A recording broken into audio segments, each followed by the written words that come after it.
Hello guys and welcome to Skynomics academy.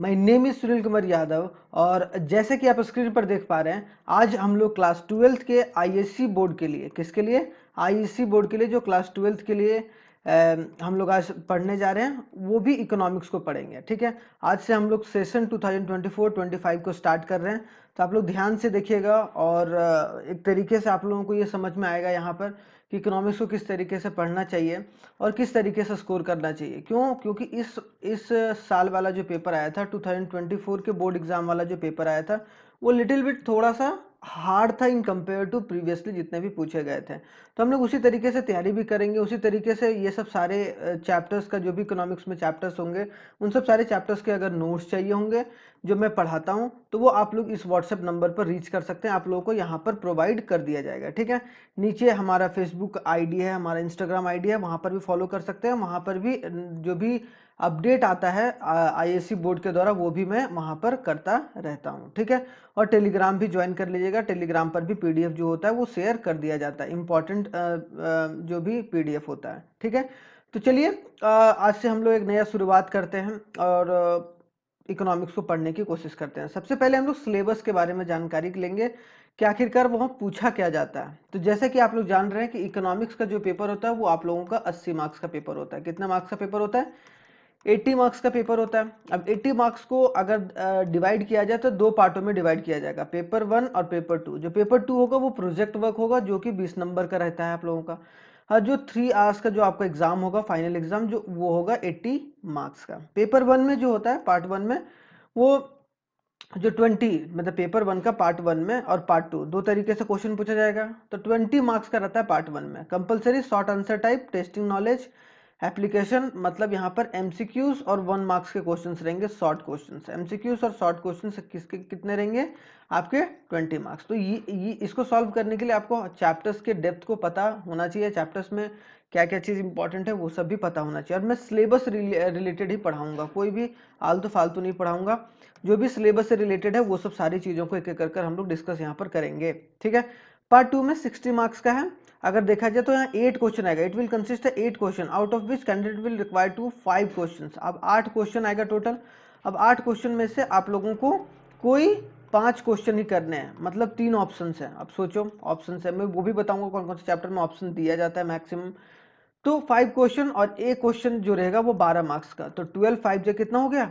60 marks का। तो देखिए ये आपका पूरा पेपर रेडी हो गया, 60 मार्क्स और 20 मार्क्स, 80 मार्क्स। तो ये जनरल आप लोगों के दिमाग में होना चाहिए। क्लियर? अब आते हैं इसके बाद क्या है भाई।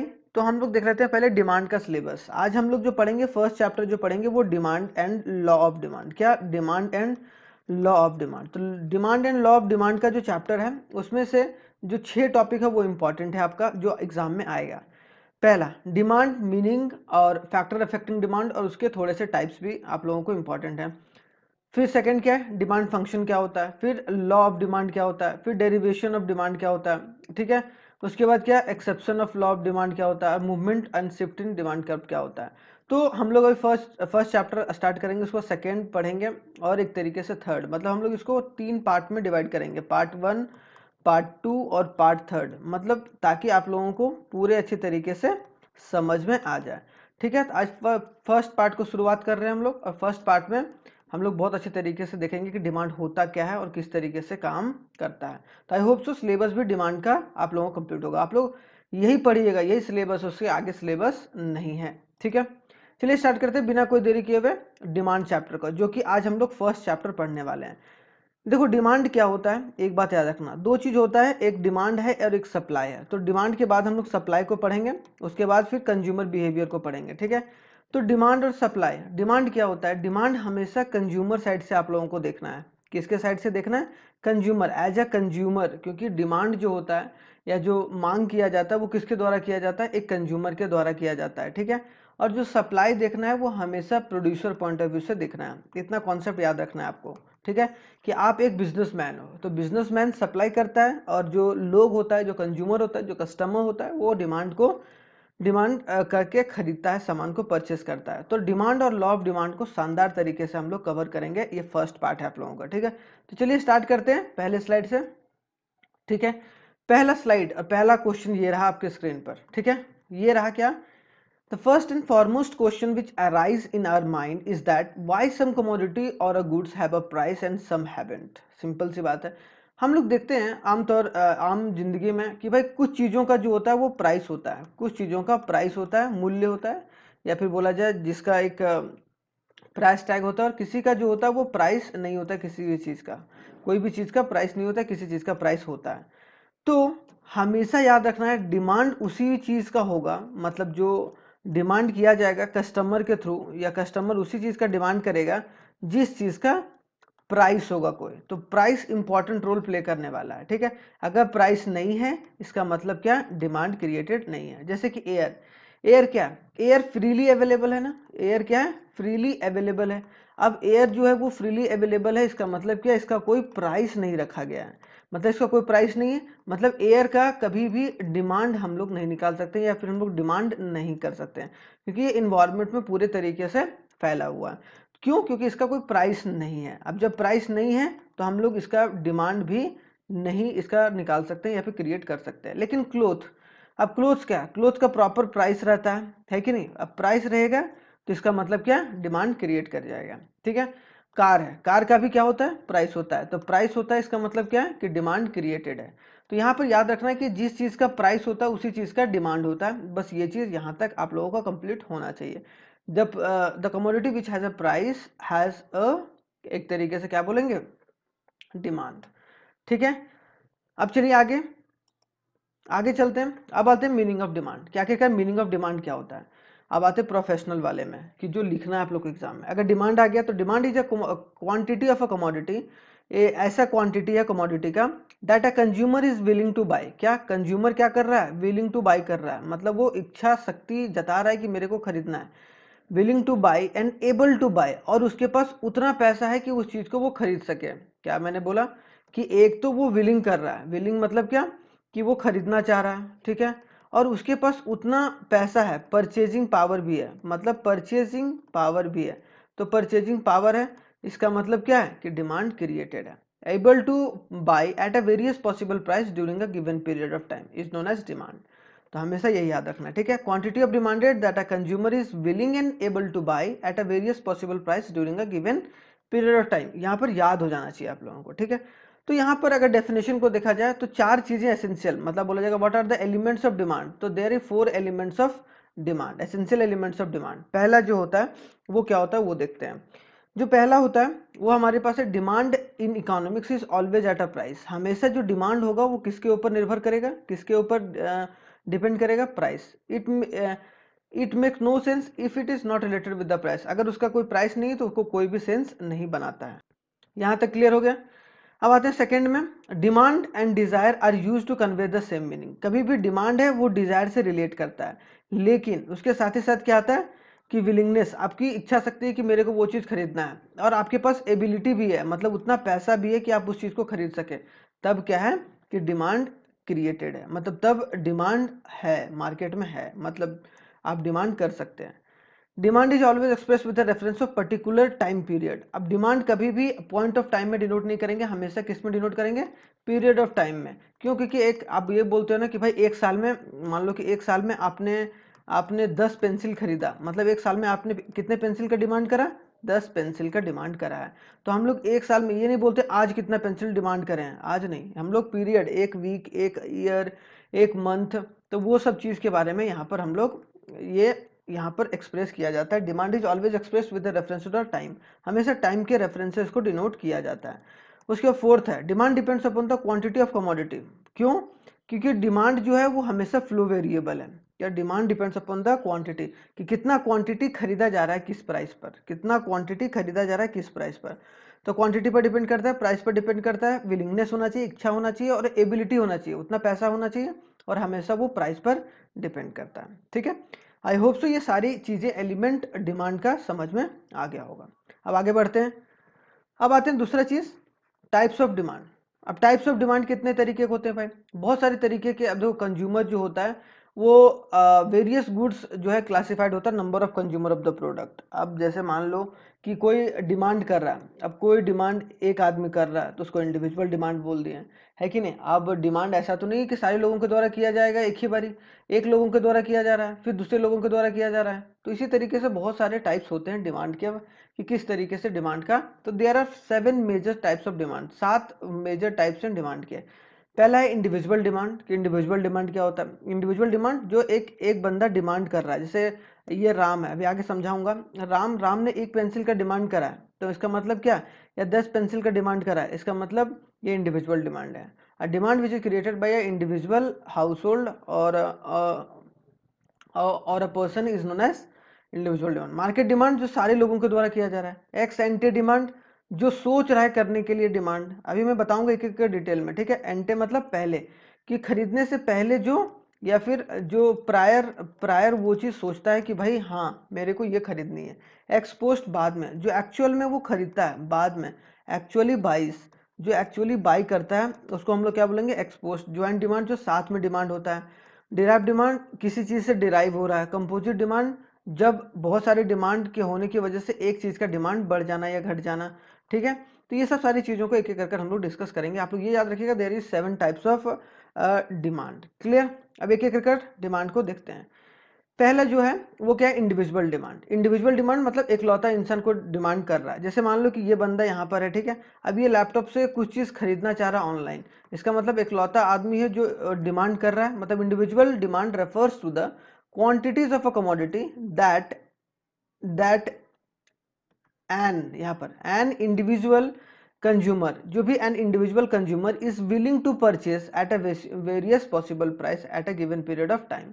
कि जो भी वो खरीदना चाह रहा है जिस भी प्राइस पर at a particular period of time, उसको हम लोग इंडिविजुअल डिमांड बोलेंगे, एक आदमी के द्वारा। जैसे फॉर एग्जाम्पल बोला गया अ quantity of milk purchased per day by your mother. जो हमारी माएँ होती हैं वो हर दिन जो क्या खरीदती हैं? दूध और दही वगैरह खरीदती हैं। तो वो क्या हो गया? Individual demand for a milk. Milk के द्वारा इंडिविजुअल डिमांड किया गया। लेकिन मार्केट डिमांड क्या? अब ये भी बंदा खरीद रहा है, ये भी बंदा खरीद रहा है, बहुत सारे बंदे हैं जो खरीदना चाह रहे हैं। तो इसका मतलब क्या? अगर the sum of total demand by all the individual or all the household or individual is called a market demand.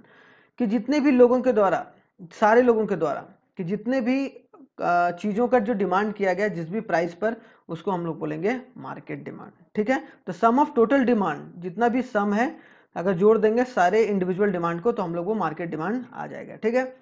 For example total quantity of milk which all the buyers, total quantity जो भी milk है सारे buyer जो खरीदना चाह रहे हैं at a given price per day is known as demand for a milk. जैसे मान लो कि आपकी मम्मी 1 kg खरीद रही है हर दिन, ठीक है। उसी तरीके से बहुत सारी मम्मियाँ होंगी जो पूरा खरीदना चाह रही होंगी। तो वो सब सारे का अगर मान लो कि हर दिन वो 100 kg खरीद रही है, जिसका मतलब डिमांड कितना हो रहा है? हर रोज का, हर रोज का जो डिमांड हो रहा है वो 100 kg का डिमांड हो रहा है। तो एक तरीके से ये मार्केट डिमांड हो गया। क्लियर? मतलब एक तरीके से सारे लोग जब खरीद रहे हैं। एक्स एंटे का मतलब प्रायर, मतलब खरीदने से पहले, खरीदने से पहले। अब मान लो ये बंदा जो सोच रहा है कि मेरे को ये चीज खरीदना है, इसका मतलब क्या? ये थिंक कर रहा है। It refers to the amount of goods that a consumer wants or willing to buy. कि जितना लोग चाह रहा है कि खरीदने के लिए चाह रहा है, मतलब इतना मैं खरीदूंगा, प्लान कर रहा है। इट इज अ प्लान्ड और अ डिजायर्ड अमाउंट ऑफ डिमांड। कि वो प्लान कर रहा है कि हाँ भाई मेरे को ये खरीदना है, ये थिंक कर रहा है कि मेरे को ये खरीदना है, ये थिंक कर रहा है कि मेरे को इतना खरीदना है। मतलब वो खरीदा नहीं है, बस सोच रहा है कि मेरे को खरीदना है। तो इसका मतलब क्या हो गया? वो x anti demand. X post demand क्या हो गया? जो एक्चुअली बाय करता है। जैसे कि हमने सोचा था और इसने ये एक्चुअली में बाय किया इस चीज को, तो ठीक है, ये एक्चुअली इसने बाय करा। जितना भी शूज है, टोपी है या फिर टी शर्ट है, इसने बाय करा है। इसका मतलब क्या हो गया? वो ex post demand. It refers to the amount of goods that a consumer actually purchased. कि जो भी एक्चुअल परचेज होता है at a specific period of time, उसको हम लोग क्या बोलेंगे? Ex post demand. जो एक्चुअली बॉट होता है, क्या होता है? Actually bought. तो एक्स पोस्ट भी आ गया, मतलब बाद में जितना चीज खरीदा गया है। ये पहले जो चीज सोच रहे हैं, वांट कर रहे हैं, विलिंग कर रहे हैं कि हाँ मैं खरीदूंगा, ये है जितना हमने खरीदा, एक्स पोस्ट। ठीक है। अब आते हैं ज्वाइंट डिमांड। ज्वाइंट डिमांड भी बहुत शानदार चीज है, आप लोगों को यहाँ ध्यान से समझना है ज्वाइंट डिमांड क्या होता है। Joint demand refers to the demand, जो ज्वाइंट डिमांड है वो डिमांड होता है for 2 or more goods which are use jointly or demanded together. वैसे सामान जो सामान को साथ में लिया जाता हो या साथ में कंज्यूम किया जाता हो, तो अगर उन चीज़ों के डिमांड के बारे में अगर बात किया जाए तो उसको हम लोग बोलेंगे जॉइंट डिमांड। क्यों भाई? आप कार ले रहे हो तो आप पेट्रोल भरवाओगे, गैस भरवाओगे, पेट्रोल ले लो, गैस ले लो, या फिर आप ट्रक है तो आप डीजल, तो पेट्रोल डीजल मतलब आप ऑयल डलाओगे, मतलब ये दोनों क्या है, साथ में ही डिमांड किया जाता है, साथ में एक साथ लिया जाता है। For example, car and petrol, butter and bread, milk and sugar are which are use together, तो ये सब टुगेदर लिया जाता है। इसका मतलब क्या हो गया? An increase in the demand of car, अगर कार के डिमांड बढ़ेगी, मतलब अगर कार की डिमांड बढ़ेगी तो क्या होगा? पेट्रोल या फिर ऑयल, ऑयल का भी जो डिमांड होगा वो बढ़ेगा, मतलब दोनों साथ ही साथ बढ़ रहा है या घट रहा है। ठीक है, तो ये बात याद रखना है। ज्वाइंट डिमांड में जब दो या दो से अधिक चीजें साथ में डिमांड की जा रही है या डिमांडेड टुगेदर किया जा रहा है। क्लियर? ज्वाइंट डिमांड भी क्लियर। अब आते हैं डिराइव डिमांड। डिराइव डिमांड क्या होता है भाई? डिराइव डिमांड सिंपल एग्जांपल से समझिए, demand for a commodity that arises because of the demand for some other commodities. क्या? अगर डिमांड हो रहा है कमोडिटी का, वो अराइज हो रहा है बिकॉज, क्योंकि दूसरी चीजों का डिमांड के बढ़ने की वजह से। जैसे कि अगर हाउस का डिमांड बढ़ रहा है, क्या हो रहा है? हाउस का डिमांड बढ़ रहा है, तो हाउस का डिमांड बढ़ने की वजह से क्या हो रहा है? सीमेंट का भी डिमांड बढ़ रहा है, ईंट का भी डिमांड बढ़ रहा है, स्टील का भी डिमांड बढ़ रहा है, वुड का भी डिमांड बढ़ रहा है। इसका मतलब क्या है? एक चीजों से बहुत सारी चीजों का जो डिमांड बढ़ना, उसको हम लोग डिराइव डिमांड। जैसे आप लोगों ने पढ़ा होगा H2O, हाइड्रोजन प्लस ऑक्सीजन, तो हाइड्रोजन और ऑक्सीजन का भी, अगर H2O वाटर का डिमांड बढ़ेगा तो हाइड्रोजन और ऑक्सीजन का भी डिमांड बढ़ेगा। सेम उसी तरीके से अगर हाउस का डिमांड बढ़ रहा है तो वो हाउस में जो यूज होने वाली चीजें हैं वो सब का डिमांड जो होगा वो साथ ही साथ बढ़ेगा, मतलब डिराइव हो गया। तो जैसे demand for a steel, brick, cement, stone, would is derive demand and derive from the demand for the house और अदर बिल्डिंग, कि बिल्डिंग के डिमांड के बढ़ने की वजह से, फ्लैट्स के डिमांड के बढ़ने की वजह से इन सब सारी चीजों के डिमांड में बढ़ोतरी होना या फिर बढ़ गया। ठीक है, तो ये चीज याद रखना। तो demand for those good arises because of the demand of house, इनका डिमांड इसीलिए बढ़ा, किनका डिमांड? इनका डिमांड इसीलिए बढ़ा, क्यों? क्योंकि हाउस का जो डिमांड था वो बढ़ा। आई होप सो आप लोगों को शानदार तरीके से समझ में आ गया होगा। अगर नहीं आया तो दोबारा देखिए, इसमें बहुत अच्छे तरीके से मैंने बताया। ठीक है, अब आते हैं कंपोजिट डिमांड। कंपोजिट डिमांड क्या होता है भाई? अब कंपोजिट डिमांड के बारे में अगर देखा जाए तो demand for a goods that have multiple uses. अब बहुत सारे जो गुड्स होते हैं उनका मल्टीपल यूजेस होता है, उसको हम लोग कंपोजिट डिमांड। जैसे कि मान लो कि एसी का डिमांड बढ़ा, ठीक है, कार का डिमांड बढ़ा, गाड़ियों का डिमांड बढ़ा, उसकी वजह से किसका डिमांड बढ़ गया? एसी का डिमांड, ये सॉरी एसी का नहीं, स्टील का डिमांड बढ़ गया। तो अगर बहुत सारी चीज़ों, यहाँ उल्टा है, एक चीज़ों की वजह से बहुत सारी चीज़ों का डिमांड बढ़ना, और यहाँ पर सेम तरीके की चीज़ें इस्तेमाल होने से ये सब सारे में क्या हो रहा है? स्टील का इस्तेमाल हो रहा है, तो ये सब सारा का डिमांड बढ़ने की वजह से क्या हो गया कि स्टील का डिमांड बढ़ जाना। तो हम लोग इसको कंपोजिट डिमांड, कि बहुत सारे चीज़ों का डिमांड बढ़ने की वजह से स्टील का डिमांड या उससे बनने वाली चीज़ें का डिमांड बढ़ गया। जैसे demand for a steel such that use of a steel in making utensils, bus, room cooler and so on, in car and so on. तो यही हुआ ना कि मल्टीपल यूजेज स्टील का था, स्टील का बहुत सारी चीज़ों में इस्तेमाल हो रहा है और उसका डिमांड बढ़ गया, तो जाहिर सी बात है कि वह स्टील का भी डिमांड जो होगा वो बढ़ जाएगा। उसको हम लोग बोलते हैं कंपोजिट डिमांड, साथ में डिमांड बढ़ने की वजह से एक चीज़ का डिमांड बढ़ना। क्लियर? उल्टा है जस्ट डिराइव डिमांड का। तो आई होप सो ये दोनों चीज़ें आपकी क्लियर होंगी। अब आते हैं कि डिटर्मिनेंट्स क्या होते हैं या फिर फैक्टर्स कौन कौन से होते हैं जो डिमांड को इफेक्ट करता है। बहुत सारी चीज़ें हैं जिसकी वजह से जो डिमांड होता है वो बदलता है, डिमांड घटता और बढ़ता है। तो सबसे पहला जहाँ हाउस होल्ड है वो पहला चीज़ किससे? प्राइस से। अगर मान लो किसी भी चीज़ का अगर प्राइस बढ़ेगा, एज ए कंज्यूमर किसी भी चीज़ का अगर प्राइस बढ़ेगा तो क्वांटिटी डिमांडेड क्या होगा? जो क्वांटिटी जो लोग डिमांड करेगा वो घटेगा। और अगर किसी भी चीज़ का प्राइस घटेगा तो क्वांटिटी डिमांडेड क्या होगा? बढ़ेगा। तो ये चीज़ क्या है? प्राइस से रिलेट कर रहा है। तो प्राइस एक मेजर फैक्टर है जिसकी वजह से डिमांड जो है इफेक्ट होता है। अब ये प्राइस तो हो गया कि भाई प्राइस की वजह से क्या होता है? इफेक्ट होता है डिमांड। क्या होता है? इफेक्ट होता है डिमांड, चाहे वो पॉजिटिव हो या फिर नेगेटिव हो। ठीक है, अब आते हैं इनकम ऑफ द कंज्यूमर। अब इनकम ऑफ द कंज्यूमर, अब मान लो कि एक बंदे का इनकम जो है वो 50,000 रुपया था, 50,000 रुपया था। अगर उसका इनकम 50,000 से 1 लाख हो गया तो क्या करेगा? वो डिमांड भी तो बढ़ाएगा अपना। तो ये चीज़ हम लोग को समझ में आना चाहिए। तो यहाँ पर तीन चीज होता है, नॉर्मल गुड्स जैसे कि आप क्लोथ्स वगैरह देख रहे हो, वो क्या हो गया नॉर्मल गुड्स में क्या असर पड़ेगा भाई जब इनकम बढ़ेगा या घटेगा। और जब इंफीरियर गुड्स मतलब बहुत सस्ता सामान, मतलब क्या चीप गुड्स जो होते हैं वो सब, चीप गुड्स एक तरीके से सस्ता बोलते हैं उनको उसको। इनएक्सपेंसिव जो कि बहुत बहुत सस्ता, जैसे कि मैच स्टिक हो गया, मैच स्टिक हो गया ना, और सॉल्ट हो गया, तो वो सब क्या है एक तरीके से बहुत सस्ता है। इंफीरियर गुड्स को हम लोग बोलते हैं कि जो नॉर्मल पीपल लोग नहीं खा के उसको नीचे, मतलब जिसका इनकम बहुत कम रहता है वो लोग खाते हैं।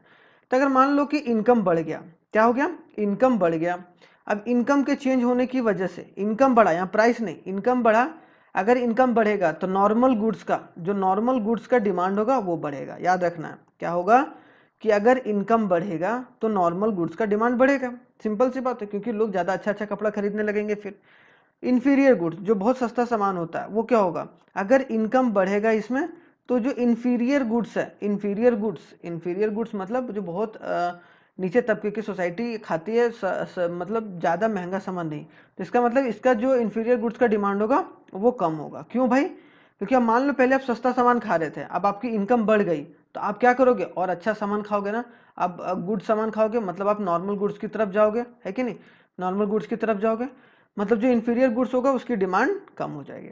और तीसरा कि अगर इनकम बढ़ता है, ठीक है, तो इनएक्सपेंसिव गुड्स जो होता है उसका डिमांड जो होता है वो कुछ हद तक बढ़ता है, लेकिन फिर नॉर्मल रहता है। जैसे कि अगर आप बोला जाए नॉर्मल मतलब कांस्टेंट रहता है, ज़्यादा बढ़ता घटता नहीं, चाहे आपका इनकम बढ़े या घटे। अब ऐसा तो नहीं है कि आप 50,000 कमा रहे थे तो एक चम्मच आप अपने दाल में या फिर अपने सब्जी में नमक डाल रहे थे, अब 1 लाख रुपए कमाओगे तो 4 चम्मच नमक डालने लगोगे, या फिर 4 तिल्ली आप माचिस जलाने लगोगे, है कि नहीं, ऐसा तो नहीं होगा। एक घर में रहेगा तो एक ही पूजा पाठ होगा, सब चीज़ होगा।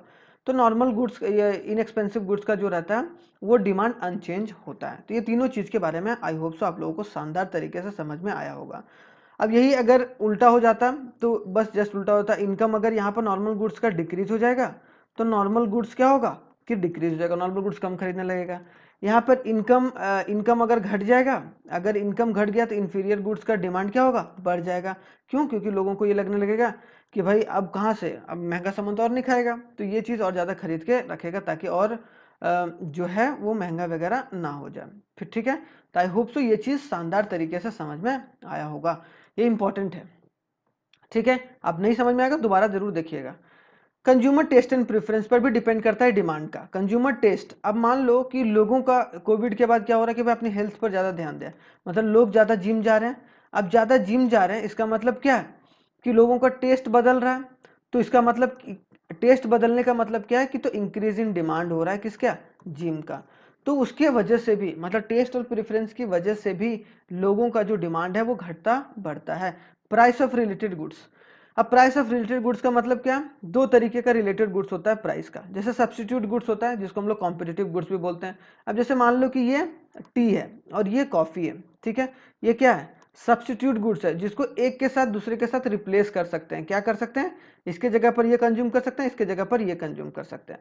और ये दोनों क्या साथ में लेना पड़ेगा, मतलब क्या टुगेदर कंज्यूम करना पड़ेगा, क्या होता है complementary goods. The goods which are consume together is known as complementary goods and the goods which are replaced by the another goods is known as substitute goods, जिसको हम लोग रिप्लेस कर सकते हैं। क्या कर सकते हैं, रिप्लेस कर सकते हैं एक गुड्स से दूसरे गुड्स को, तो हम लोग उसको क्या बोलेंगे सब्स्टिट्यूट गुड्स। जैसे यहाँ पेट्रोल था और ये कार है, तो पेट्रोल और कार को हम लोग साथ में ही यूज करेंगे, कभी भी ऐसा नहीं होगा कि पेट्रोल हम अलग यूज कर रहे हैं कार अलग यूज कर रहे हैं। ठीक है, तो आई होप सो यहाँ चीज समझ में आया होगा। अब यहाँ पर समझते हैं तो टी का दाम में क्या होता है और उसकी वजह से डिमांड क्या होता है। अब मान लो चाय का दाम बढ़ा, प्राइस ऑफ टी बढ़ा, तो उसकी वजह से क्या हो गया, अब जब कोई भी चीज़ का प्राइस बढ़ता है तो उसकी डिमांड कम हो जाती है। लेकिन सब्स्टिट्यूट गुड्स में जो दूसरा होगा, अब चाय का दाम बढ़ गया भाई, तो लोग अब चाय नहीं पियेंगे, अब क्या पीने लगेंगे, कॉफ़ी पीने लगेंगे, मतलब जो क्वांटिटी डिमांड होगा कॉफ़ी का वो बढ़ जाएगा। आई बात समझ में। तो मतलब यहाँ पर क्या हो रहा है, प्राइस ऑफ रिलेटेड गुड्स, जो उसके साथ वाला गुड्स है उसके प्राइस में चेंज हो रहा है, जिसकी वजह से उसके साथ वाले गुड्स का जो डिमांड है वो कम ज़्यादा हो जा रहा है। क्लियर, अगर इसका प्राइस बढ़ गया भाई तो लोग इसको क्वांटिटी डिमांडेड ज़्यादा करने लगेंगे। तो ये समझ में, price is directly proportional to the quantity, ये बात याद रखना है। तो यहाँ पर यह समझना है कि टी और कॉफी के बीच में क्या रिलेशन है, ठीक है। अब आते हैं कॉम्प्लीमेंट्री गुड्स। कॉम्प्लीमेंट्री गुड्स में जैसा कि अभी बताए थे पिछले में ज्वाइंट डिमांड में हमने, तो यहाँ पर अगर प्राइस मान लो पेट्रोल का बढ़ा तो क्वांटिटी जो डिमांडेड होगा वो भी क्या हो जाएगा, प्राइस बढ़ गया अगर तो क्वांटिटी डिमांडेड कम हो जाएगा। और अगर इसका प्राइस बढ़ गया, किसका, कार का, तो क्वांटिटी डिमांडेड क्या हो जाएगा, इसका कम हो जाएगा। क्यों, क्योंकि अगर कार महंगी हो जाएगी तो लोग कार कम खरीदेगा, कार कम खरीदेगा तो पेट्रोल कम यूज होगा, तो इसका मतलब उसकी डिमांड भी कम हो जाएगी। याद समझ में आया यहाँ पर। तो इसी को हम लोग बोलते हैं क्या, the way the demand for one particular product is affected by the change in the price of another product, कि एक गुड्स के प्राइस में चेंज होने की वजह से दूसरे गुड्स के डिमांड में चेंज होना, उसी चीज को हम लोग क्या बोलते हैं, क्रॉस डिमांड भी बोलते हैं या फिर क्रॉस प्राइस इफेक्ट भी बोलते हैं। तो अगर कहीं आ गया कि क्रॉस प्राइस इफेक्ट क्या होता है, तो cross price effect is the way of demand of one particular product, की एक पर्टिकुलर प्रोडक्ट का डिमांड इफेक्ट होता है दूसरे प्रोडक्ट के प्राइस की वजह से, मतलब दूसरे प्रोडक्ट का जो प्राइस ऊपर नीचे हो रहा है उसकी वजह से, उसको हम लोग बोलते हैं क्रॉस। क्योंकि क्रॉस हो रहा है, इसके बदले ये, इसके बदले ये, तो अगर क्रॉस हो रहा है तो हम लोग उसको क्या बोलेंगे, इसको दूसरा नाम जो बोलते हैं हम लोग cross price effect, cross price effect, ठीक है। तो ये बात याद रखना है। जो पांचवा है कौन सा फैक्टर, कंज्यूमर एक्सपेक्टेशन। अगर मान लो कंज्यूमर है, ये लोग कंज्यूमर है, ये एक्सपेक्ट कर रहे हैं कि आने वाले समय में जो होगा वो प्राइस बढ़ेगा कोई भी चीज का, जैसे वो रेफ्रिजरेटर लेना चाह रहे हैं, अगर रेफ्रिजरेटर लेना चाह रहे हैं, ये बोल रहे हैं आने वाले समय में अगर प्राइस बढ़ेगा तो अभी क्या होगा, क्वांटिटी डिमांडेड, अभी क्वांटिटी डिमांडेड बढ़ जाएगा, क्योंकि अभी ही खरीद लेंगे ना लोग, बाद में नहीं खरीदेंगे। क्यों, क्योंकि बाद में उनको ये लग रहा है, उन लोगों को ये लग रहा है मार्केट के हिसाब से कि प्राइस बढ़ने वाला है। दूसरे केस में क्या होगा, अगर प्राइस घटेगा, अगर लोगों को ये लग रहा है कि प्राइस जो है वो घटेगा, बढ़ेगा नहीं, तो अगर घटेगा, लग रहा है उनको प्राइस घटेगा, तो आने वाले मतलब अभी जो होगा वो डिमांड क्या होगा, बढ़ जाएगा, ठीक है, सॉरी घट जाएगा, क्योंकि वो बाद में जाकर वो चीज को परचेस करेंगे, ठीक है, ध्यान से देखिएगा, ठीक है। तो कंज्यूमर एक्सपेक्टेशन की क्या वो सोच रहे हैं, अगर सोच रहे हैं कि प्राइस अगर बढ़ेगा, अगर प्राइस बढ़ेगा वो सोच रहे हैं आने वाले समय में, तो अभी क्या करेंगे, वो ज्यादा अभी सामान खरीद के रख लेंगे। अगर उनको ये लगेगा प्राइस आने वाले समय में कम होगा, तो क्वांटिटी डिमांडेड बाद में ही खरीदेंगे, मतलब बाद में ही अपनी डिमांड को पूरा करेंगे। तो आई होप सो ये पूरा जो कॉन्सेप्ट वाला चैप्टर था या फिर कॉन्सेप्ट वाला जो पार्ट था, पार्ट 1 वो कंप्लीट हो गया। तो पार्ट 1 में कॉन्सेप्ट हम लोगों ने पढ़ लिया। अब हम लोग इसके बाद पढ़ेंगे लॉ ऑफ डिमांड, पढ़ेंगे लॉ ऑफ डिमांड और exception of law of demand, law of demand और exception of law of demand, exception of law of demand, ठीक है, exception of law of demand, exception of law of demand, और इसके function को भी पढ़ेंगे। तो ये हमारा पार्ट 2 में होगा। क्या होगा, पार्ट 2 में। तो पार्ट 2 देखना नहीं भूलिएगा, शानदार तरीके से मैंने बताने की कोशिश करी। थैंक यू वेरी मच, जय हिंद। बहुत ही जल्दी मिलते हैं नेक्स्ट वीडियो में। और अगर आप लोगों को पीडीएफ चाहिए होगा तो आप लोग जरूर इस वाले व्हाट्सएप नंबर पर एक बार हाई करके भेजिएगा, आप लोगों को प्रोवाइड करा दिया जाएगा। थैंक यू वेरी मच, जय हिंद।